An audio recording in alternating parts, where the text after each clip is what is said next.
With Pax's permission, someone immediately brought out cups, and everyone sat around in a circle, drinking like adults having a peanut with each sip of wine. After a few glasses of wine, everyone's faces turned red. At this moment, Nicholas suddenly proposed, "We are destined to gather together. We should become blood brothers." Amid the drunken enthusiasm, everyone agreed.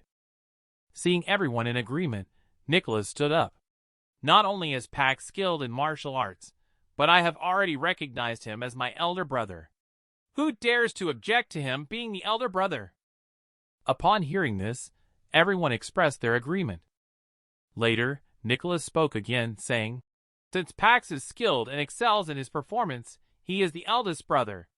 As for me, I am wealthy and I want the position of the second brother." Everyone also knows that Nicholas comes from a wealthy family. Moreover, they are currently drinking the wine that he brought. It is not good to argue with him. If you want to be the second brother, then you can be the second brother. After gaining the approval of several people, Nicholas, with a blush on his face, said, "Then who will be the third brother?" Upon hearing this, the other 4 people all refused to concede to one another. They all wanted to be the third brother. Seeing the ongoing dispute, Nicholas suddenly came up with a bad idea. "Then let's compete in courage. How about digging up human bones on the playground? The one who digs up the most will be the third brother." Under the influence of alcohol, Ian, in a daze, patted his chest. "I've decided to be the third brother." The rest of them also followed suit in agreement. If you're going to compare, go ahead and compare. If you don't, you're just a grandson. And Pax still kept a bit of clarity, "Stop messing around." But everyone was drunk and confused. They didn't pay attention to what Pax said. Instead, they competed to shout out, "I must have dug the most." The 4 of them then walked arm in arm towards the playground. Watching the backs of the 4 people leaving, Pax always felt restless. He was afraid they might cause trouble, and he just thought about calling them back. He was pulled back by Nicholas standing beside him. Pax was already feeling a bit dizzy from drinking. Being pulled like that, he simply fell down. The 2 of them lay drunk on the ground like this. Nicholas muttered in his mouth, "Don't worry about them. Didn't I kick Skullhead like a ball a few days ago, and nothing happened? If something goes wrong, I can just compensate them with some money.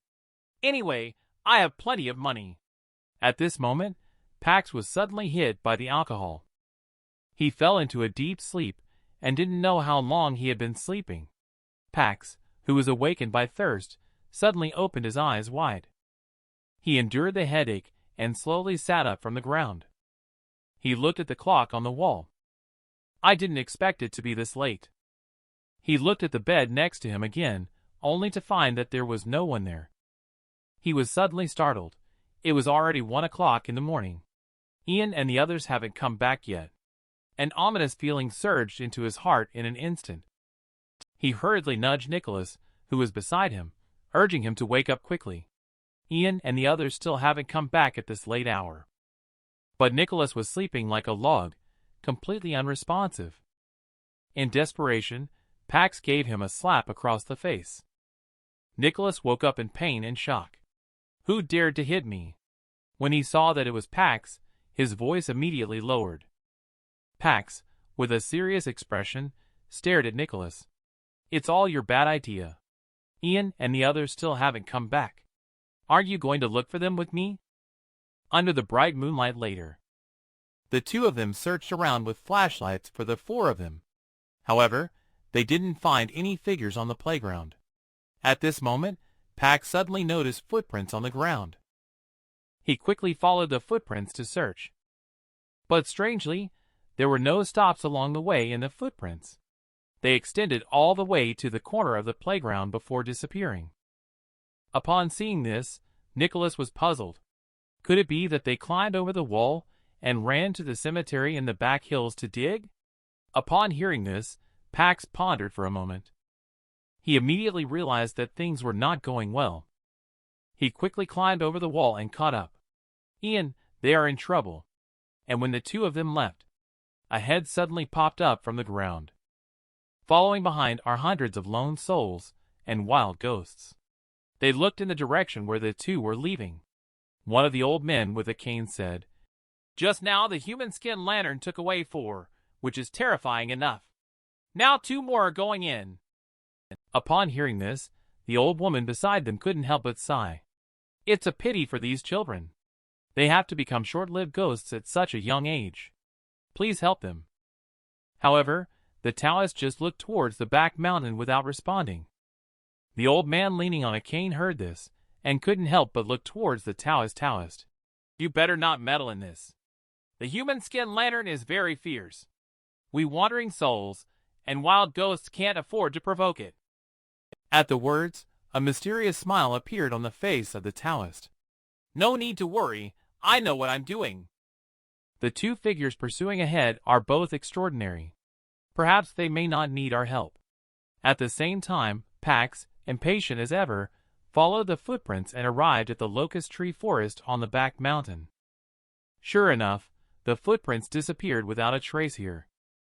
Nicholas looked puzzled at the scene. What's going on? Could it be that Ian deliberately scared us and climbed up a tree? Before Pax could answer, eerie howling sounds suddenly came from the woods. Immediately, 2 ghastly white lanterns bobbed up and down. Drifting out of them were the words, "Wealth," and "Family," along with a foul stench. Smelling the scent, Pax quickly called Nicholas, who was beside him, telling him to cover his nose and mouth just like he did. But Nicholas seemed to be not hearing a thing. He just stared at Lantern, his eyes gradually becoming dull. The next second, he quickly followed Lantern and ran into the depths of the forest. Pax, seeing this, also forgot about the danger and hurriedly followed suit. But the deeper they went into the locust tree grove, the darker it became all around. Running, he suddenly felt a void beneath his feet. His center of gravity was unstable. He immediately fell into a bottomless black hole. After 2.5 minutes of continuous descent, with a loud bang, Pax fell heavily to the ground. But strangely, he not only did not die, but was unharmed. He did not even feel the imagined pain. Instead, he felt something soft under his butt. At this moment, Nicholas's howl suddenly came from beneath him. "Of course you're not in pain. You're sitting on my handsome face." Upon hearing this, Pax felt embarrassed and quickly got up to apologize. Nicholas was seen to have a swollen nose and bruised face, looking at him with a pained expression. "Have I disfigured you?" Seeing Pax's appearance, he wanted to comfort him. However, upon seeing Nicholas's abominable look, he couldn't find any words for a while to console him. Nicholas saw the expression on Pax's face, and his heart sank. Wiping the blood off his face, he said, "I still have to rely on this face to make a living. It's over now." Upon hearing this, Pax quickly waved his hands and said, "It's okay, it's okay. The essence of blood can ward off evil. Now, dirt won't dare to touch you." Upon hearing this, Nicholas couldn't help but smile. It seems that this time, it turned out to be a blessing in disguise. He then turned around and applied it on his face. When he turned around again, only his eyes and mouth remained on his face. They weren't covered in blood. He didn't even spare his neck. "Tell me, is there anywhere I missed?" Seeing this scene left Pax speechless. Could it be that this child has been brain damaged from the fall? Later, Pax no longer paid attention to him and looked around at the situation. The place they fell into was a big hole. It's tens of meters deep. Obviously, it's impossible for them to go out from the hole entrance. They can only look for another way out.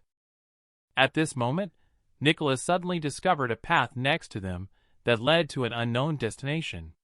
He suggested going in to take a look. Upon hearing this, Pax pondered for a moment.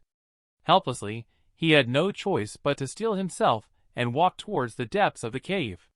"You must stick close to me." But after walking for 2.5 hours, the cave seemed to have no end in sight. Occasionally, sounds of people's footsteps could be heard. I'm not sure how long it lasted, but suddenly Pax's face turned pale in shock, only to see a flash of light appearing ahead. It meant that there was a way out. He quickly called Nicholas and ran towards the light. But when the two of them left the cave, they didn't reach the spot where they had fallen. Instead, in front of them, there appeared a grand mansion of a wealthy family. Hanging on the door was a human skin lantern that had drawn them there. Nicholas's face immediately darkened upon seeing this. Isn't that the lantern they saw in the locust tree grove just now? Have we fallen into a ghost's lair? Pax's expression turned serious at the words. Ian and the others are probably inside. We must go in and rescue them. Nicholas has always been loyal, and now with blood on him, he's fearless of any dirt. Just unsure if the blood will still be effective once it dries up. Pax shook his head, indicating that it won't work. Fresh blood is needed. Upon hearing Pax's words, Nicholas unexpectedly threw a punch towards his own face without hesitation. Fresh blood began to flow out again. Anyway, I already have a broken face. Let me share some with you. Upon seeing this, Pax couldn't help but smile. When I was young, I changed to dragon skin. Nothing could hurt me. No need for fresh blood. Upon hearing this, Nicholas looked bewildered. Why didn't you say so earlier? If you had said so earlier, I wouldn't have exerted so much force. Just as Nicholas was complaining, the gate of the mansion suddenly cracked open. The next second, a maid with a rat-like head slowly peeked out from it, staring intently at Nicholas in the distance, while making a series of eerie laughter. Nicholas was chilled to the bone by the stare, quickly hiding behind Pax. What on earth is this ghostly thing? Pax recognized at a glance that this was a ghostly beast, the soul of an animal attached to a dead person, forming dirt. We don't need to pay attention to it, and can just go straight in. After saying that, Pax took Nicholas by the hand and walked straight towards the mansion. The ghostly beast did not trouble them at all, just stepping aside with a creepy smile, its gaze fixed onto Nicholas. When Pax and Nicholas arrived at the courtyard of the haunted house, they found the ground crawling with densely packed corpse flies, with no place to set foot. The two could only endure the disgust and step on the corpse flies to pass through. The flies that were stepped on made a crackling sound and then burst into a pile of rotten flesh. As more and more corpse flies were stepped on, the stench in the air became increasingly strong. But when the two finally made it through the yard and arrived at the main hall, however, they found two figures sitting above the main hall, leisurely smoking. They were indeed one of the two of the four people they were looking for. Upon seeing this, Nicholas was furious. We've been looking for you all night, and here you are smoking in this godforsaken place, he said angrily, as he moved forward to punch the two men. However, Pax stopped him. Don't go over there. They've already been possessed by the dirt, he said. Obviously, Pax was born with the ability to see yin and yang. He could immediately see that both of them were possessed by ghosts. However, the male ghost attached to Ian looked somewhat familiar to him. He just couldn't remember where he had seen him before. He then looked through the yin and yang eyes again, constantly searching for the figures of the other two in the main hall. He found the two of them pressed under the coffins by the bodies of two ghosts. Their bodies were wrapped in black hemp ropes. At this moment, two vengeful ghosts seated suddenly took control of their bodies and stood up. Pax is unable to deal with these dirty things and cannot yet invoke the presence of the 4 pillars and 8 columns of the immortals. No time to think. He quickly pushed Nicholas out. I will hold them off first. You hurry to my house by the fastest means. Have Grandma summon Roman to save me. Upon hearing this, Nicholas immediately refused Pax's kindness. Although I, Nicholas, fear death, I am not a cowardly person who just seeks to survive at any cost. You run first, and I will cover you. He then suddenly punched him in the face. Before I bleed out, just bring someone back to save me. He immediately waved his fists and charged towards the dirt. I'll fight with you. As soon as the voice fell, Nicholas slammed his fist, covered in blood, heavily on the male ghost's face. After beating the male ghost, he smashed another fist on the female ghost's face. Both of you just go die. 2 ghosts were caught off guard by the attack. They fell to the ground, emitting piercing screams of pain. Then with a swish, They transformed into a black ghostly aura and left Ian and William's bodies. Seeing this, Nicholas was taken aback. He didn't expect that he could easily defeat the ghost with just 2 punches. Was I always this strong? And Pax, at this moment, also had a face full of surprise. Nicholas, so you are a pure yang body. Nicholas was quite stunned upon hearing this. He turned to Pax and asked, "Is being a pure yang body very powerful?" In the urgency of the moment, Pax didn't have time to explain further. Saving the person was the priority. He then reached out and smeared some blood on Nicholas's face. He dabbed the blood on Ian and William's foreheads. After a moment, the two slowly regained consciousness. They sat up, their heads pounding, looking around in confusion. "Where are we?" Pax, upon hearing this, shouted loudly, "Stop talking nonsense, and come over here to save the person." While speaking, he vigorously shook the coffin. Nicholas finally reacted upon seeing the situation. There are still 2 people trapped inside the coffin. Soon, with the joint efforts of the 4 people, the other 2 roommates inside the coffin were finally saved. However, at this time, the 2 ghosts kept roaring as if they were about to attack and injure someone at any moment. Upon seeing this, Pax quickly ordered a few people to hold them firmly on the ground. He instructed Nicholas to wipe the blood on their foreheads, but be sure not to get it into their mouths. Upon hearing this, Nicholas immediately used his hand to smear some fresh blood on his face. You can rest assured. After Nicholas put the blood spot on Ghost's forehead, the corpse did become quiet indeed. After doing all this, everyone carried the other 2 unconscious roommates on their backs and quickly ran outside. But just at this moment, countless corpse flies suddenly appeared on the roof. They fell straight towards Pax's face. Fortunately, Pax reacted quickly and was not overwhelmed by the corpse flies. But in the yard, more and more corpse flies swarmed around the crowd like a tide. The hissing sound was making everyone's scalp tingle. Nicholas quickly took off his jacket and set it on fire. Sure enough, the corpse flies were afraid of fire. They quickly retreated to both sides, clearing a path. Several people crazily followed behind Nicholas, running towards the outside of the courtyard. Just as the group arrived at the entrance of the ancient mansion, a ghostly beast with a rat body and human torso blocked their way. It stood there, watching Nicholas charging towards it, with eerie laughter coming from its mouth. Seeing this, Nicholas couldn't help but be shocked. Is it fixated on me? He quickly stopped in his tracks. And behind him, Pax and a few others were being chased by a swarm of corpse flies. But there was no time to worry about that. They absolutely could not stop. They could only charge forward. In an instant, the phantom images of a pine tree and a golden dragon appeared behind Pax. Speeding up, they ran straight towards the ghostly beast. The ghostly beast let out a miserable cry. Before it could see the figure clearly, it was knocked out of its wits. As soon as the few people rushed out of the haunted house, the 2 human skin lanterns hanging at the door flew up and chased after them. Seeing this, Pax became extremely anxious. If they catch up to us, we're all done for. Hurry and run, don't let them catch up. He finished speaking and then continued to speed up to escape. But as they ran, a large amount of fog suddenly appeared around them. This made it difficult for everyone to even see the road beneath their feet. Seeing this situation, Nicholas was furious.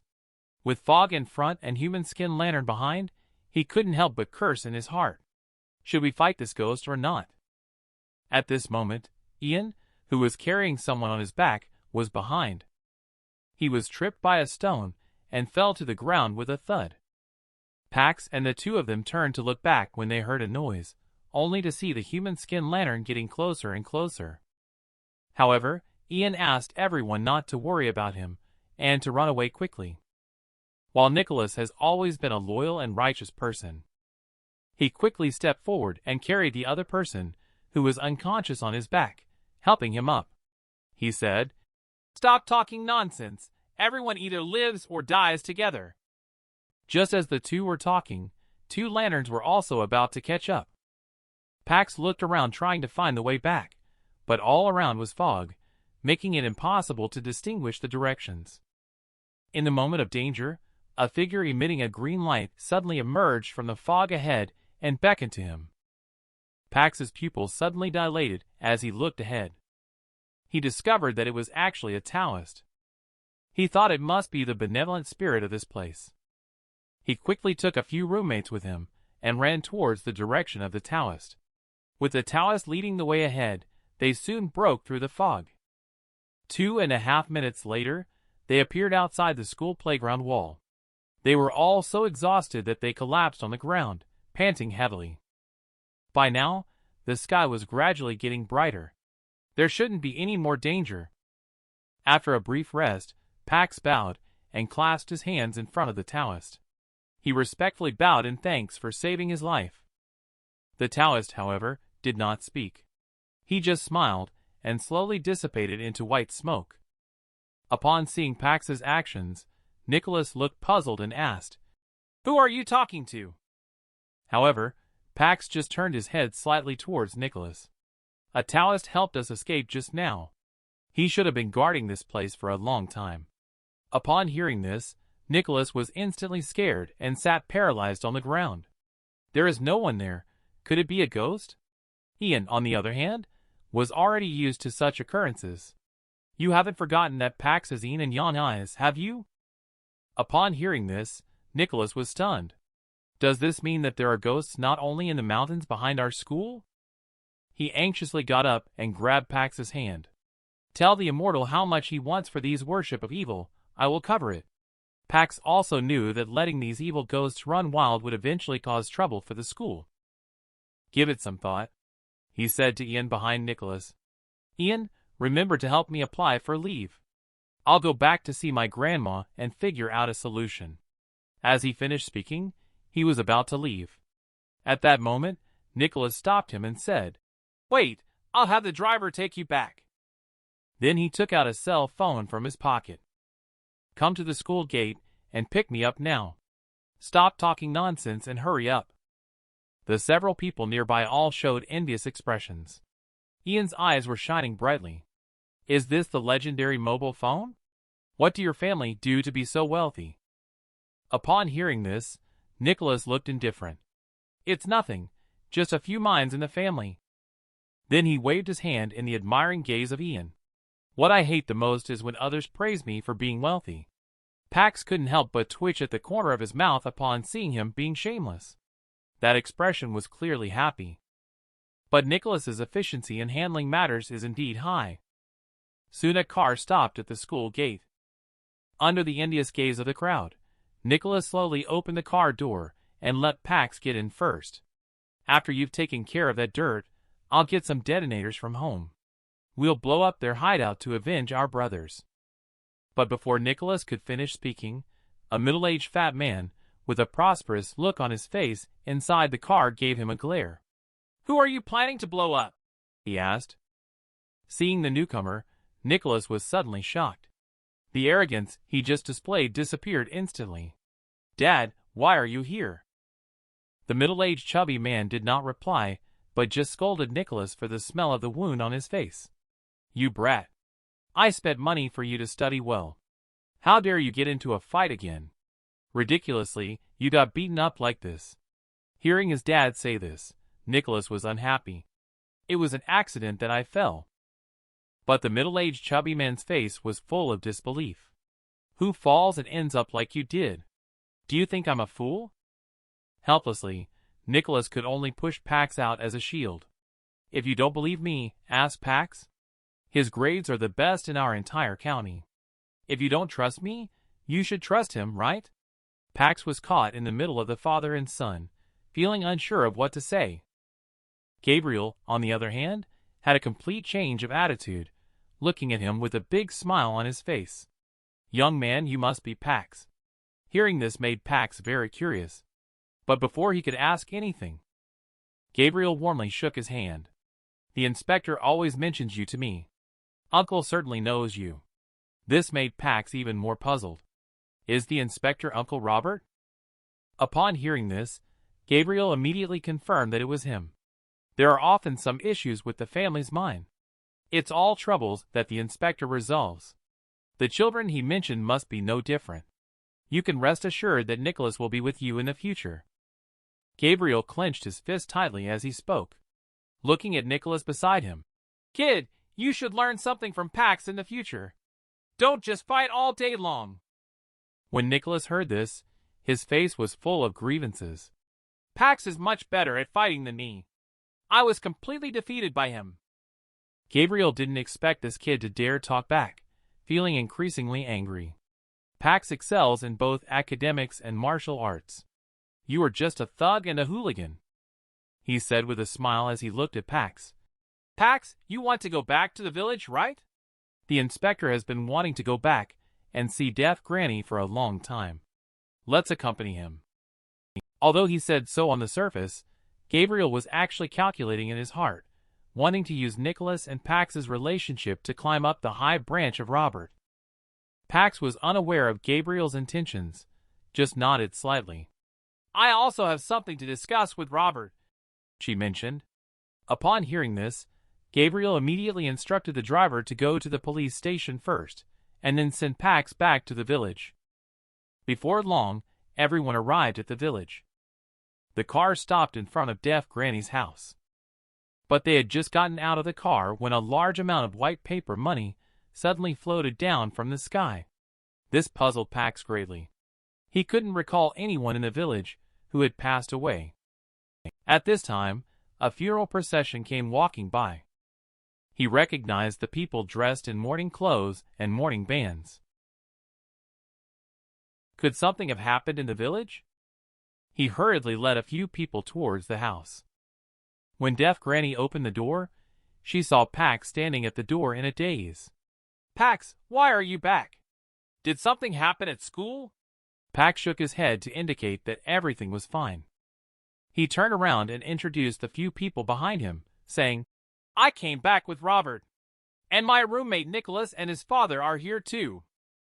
After saying that, he looked puzzled and turned to Deaf Granny. I saw a family at the village entrance for a funeral. Could it be Thomas? Upon hearing this, Deaf Granny couldn't help but heave a sigh. Yes, it's Thomas. He passed away tragically. He suddenly fell ill and became skinny, looking nothing like himself. Even going to the hospital in the county town couldn't help.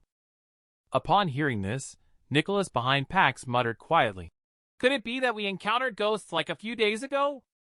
Although very quietly, Robert on the side also heard it.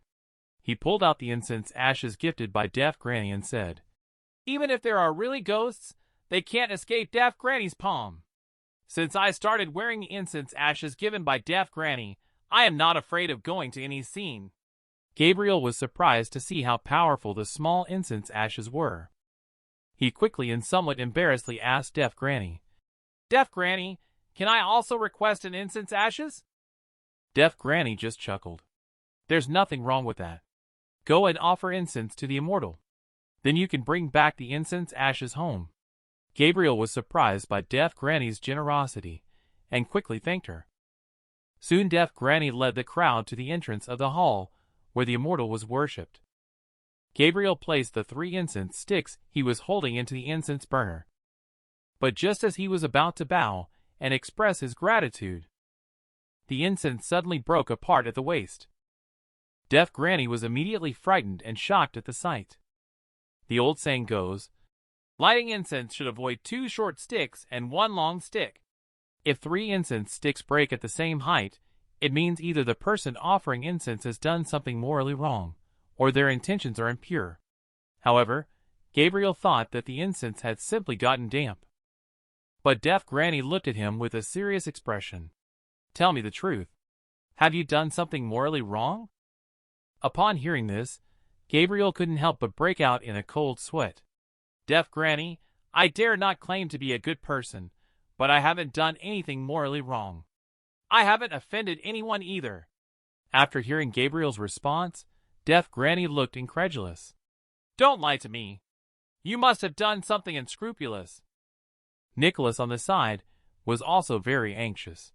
He quickly stepped forward to persuade his father. Dad, if you really did something, just confess now. While Deaf Granny is here to help you resolve it. If not, you can atone for it slowly later.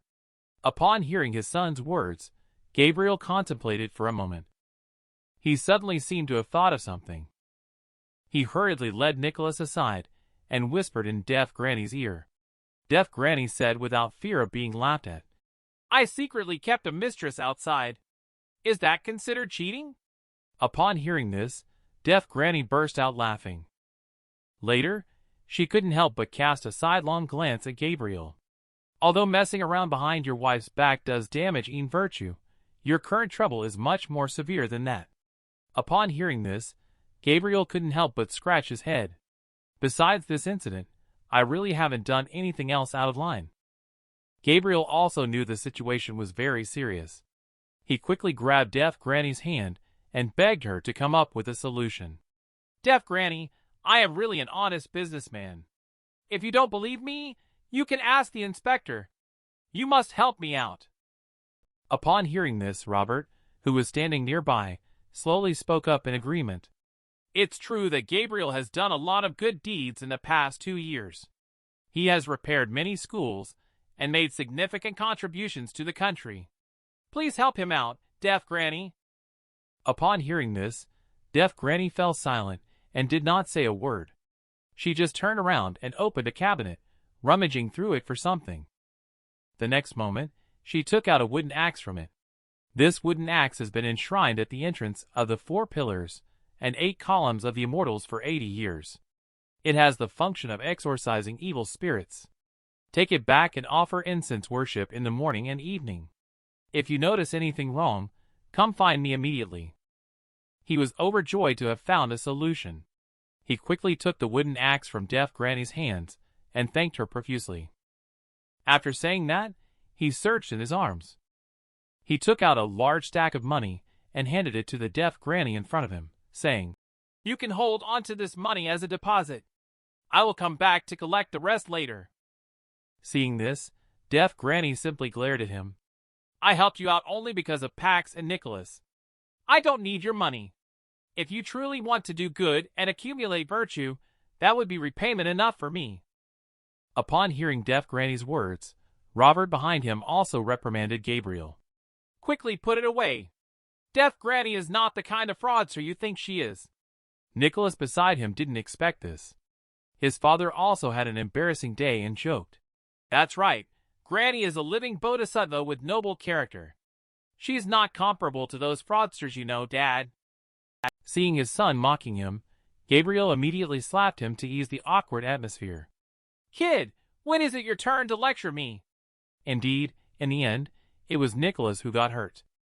In the blink of an eye, it was late at night. Gabriel and Robert had returned to the county town, leaving Nicholas and Pax at Deaf Granny's house.